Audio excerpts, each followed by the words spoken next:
മാത്രമല്ല നിഅമത്തുല്ലാ ഫാറൂഖി ഈ മുജാഹിദ് പ്രസ്ഥാനത്തിന്റെ വിയർപ്പും മുജാഹിദ് പ്രസ്ഥാനത്തിൽപ്പെട്ട യുവാക്കളുടെയും അതുപോലെ തന്നെ മുജാഹിദ് പ്രസ്ഥാനത്തിൽപ്പെട്ട ഓരോ മെമ്പർമാരുടെയും വിയർപ്പിന്റെ ഗന്ധമുള്ള CD ടവറിന്റെ മുകളിൽ വെച്ചുകൊണ്ടാണ് നിര്യാണിക്ക് മുകളിൽ വസ്ത്രം ധരിക്കുന്ന താടി വെച്ച മുജാഹിദിനെ പരിഹസിച്ചത്. ഇതുവരെ തിരുത്തിയിട്ടുണ്ടോ?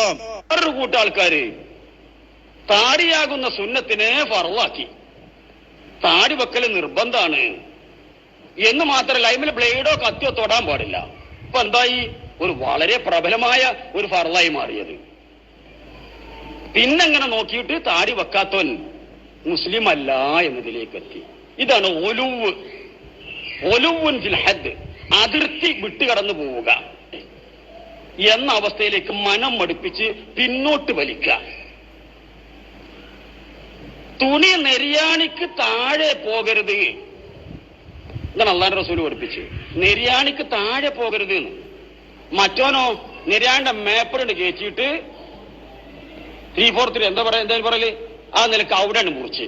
നല്ല നല്ല എഞ്ചിനീയറിംഗിന് പഠിക്കണ കുട്ടികൾ, MBBS പഠിക്കണ കുട്ടികൾ ഈ ഒലുവ് തലയിൽ കയറിയിട്ട് ഓരോരുത്തരുണ്ട് പറഞ്ഞ് പേടിപ്പിക്കുക. നിങ്ങളെ കത്തിരി കണ്ടെടുത്തിട്ട് നെര്യാണിന്റെ അവിടെ നിർത്തിയാ പോരെ, അതിന്റെ മേലെ കയറ്റിട്ട് മുറിക്കുക. അപകടമാണ്. ഹദീസ് നിഷേധാണോ? അല്ലേ? ഇത് ജമാഅത്തുകാർ ചെയ്ത പണിയല്ലേ? അതുപോലെ തന്നെ നമ്മുടെ ഒരു ഭാഗം ചെയ്ത പണിയല്ലേ? എത്ര വേണം നിങ്ങൾക്ക് ഹദീസ് നിഷേധത്തിന് തെളിവ്? ഞാൻ പറഞ്ഞല്ലോ, കഴിഞ്ഞ 2 ആഴ്ച മുമ്പുള്ള വിചിന്തനത്തിന്റെ വിഷയം നിങ്ങളത് പഠിക്കണം. പഠിക്കും തോറും നിങ്ങൾക്ക് നേതാക്കന്മാർ ആത്മാർത്ഥ ഉണ്ടെങ്കിൽ ബഹുമാനം കൂടും. മനസ്സിലായോ? ഏതായാലും മുജാഹിദുകൾക്ക് ഇത്തരം ഹദീസ് നിഷേധികളായ ആളുകളെ ബഹുമാനിക്കാനും അതുപോലെ തന്നെ ആദരിക്കാനും കഴിയില്ല. ഹദീസ് നിഷേധമല്ല ഇവിടെ, അള്ളാഹിന്റെ ഖുർആൻ നിഷേധിച്ചിട്ടില്ലേ? ഞാൻ പറഞ്ഞു കേവിയുടെ വിഷയം, ഇന്നമാ ദാലികും ശൈത്താൻ യുഖവ്വിഫു ഔലിയാഹു ഫലാ തഖാഫൂഹും വഖാഫൂനി ഇൻ കുൻതും മുഅ്മിനീൻ എന്ന സൂറത്ത് ആൽ ഇംറാന്റെ 175-ാമത്തെ ആയത്ത് അബ്ദുറഹ്മാൻ സലഫി എന്താ അർത്ഥം പറഞ്ഞത്? യുഖവ്വിഫു ഔലിയാഹു, ഖുർആൻ പറഞ്ഞു നിങ്ങൾ അവനെ ഭയപ്പെടേണ്ടതില്ല, പിശാചിനെയല്ല നിങ്ങൾ പേടിക്കേണ്ടത്. ഫലാ തഖാഫൂഹും വഖാഫൂനി, എന്നെയാണ് നിങ്ങൾ ഭയപ്പെടേണ്ടത്. സൂറത്ത് ആൽ ഇംറാനിലെ 175-ാമത്തെ വചനം. പിശാച് മനുഷ്യനെ പേടിപ്പിച്ചുകൊണ്ടിരിക്കും. അവൻ പേടിപ്പിക്കുന്നത് കണ്ട് നിങ്ങൾ ഭയപ്പെടേണ്ടതില്ല, പേടിക്കേണ്ടതില്ല. നിങ്ങൾ ഭയപ്പെടേണ്ടത് എന്നെയാണ് എന്നത്രേ വിശുദ്ധ ഖുർആൻ വ്യക്തമാക്കുന്നത്. പിശാചിനെ പേടിക്കേണ്ടതില്ല. ആരാണ് ഇവിടെ പള്ളിയിൽ ഇവിടെ നോട്ടീസ് തൂക്കിയിട്ടുണ്ടല്ലോ, ഫൈസൽ മൗലവി ഖുർആൻ വ്യാഖ്യാനിച്ചു. നിങ്ങൾ ചോദിക്കൂ അബ്ദുറഹ്മാൻ സലഫിയോട്, അവാർഡ് നേടിയിരിക്കല്ലേ അബ്ദുറഹ്മാൻ സലഫിയോട് നിങ്ങൾ ചോദിച്ചു നോക്കൂ. വിശുദ്ധ ഖുർആനിലെ സൂറത്ത് ആൽ ഇംറാന്റെ 175-ാമത്തെ ആയത്തിന് ചേകനൂരികൾ പറഞ്ഞ അർത്ഥം ബഹുമാനപ്പെട്ട ഫൈസൽ മൗലവി പിന്നെ പത്തബരിയൻ സംവാദത്തിൽ ആവർത്തിച്ച് ചോദിച്ചു. എവിടെ നിങ്ങൾക്ക് തെളിവ്? മിണ്ടാൻ കഴിഞ്ഞിട്ടില്ല. ഖുർആൻ ദുർവ്യാഖ്യാനവും ഹദീസ് നിഷേധമൊക്കെ അവിടെയാണ്.